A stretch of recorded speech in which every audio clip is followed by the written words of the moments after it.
Hey y'all. Avocado slime. Avocado sponsor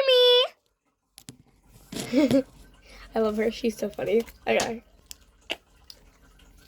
Right. So I actually I put foundation and made it darker, but it's still it's like a grayish green now. Yeah. So that really sucks.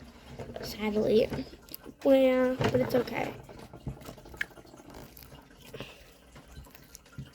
It's still really nice. If we're wondering what those dots are, it's little pieces of like avocado. Not real avocado, but like fake avocado.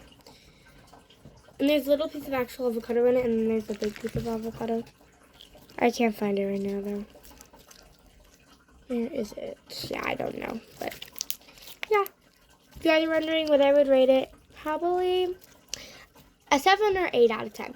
It's good, but it's not the best. But it's still nice, so probably an 8. But just because of the color, I could rate it a 7 or an 8 out of 10. Probably a 7.5 out of 10. Bye, guys.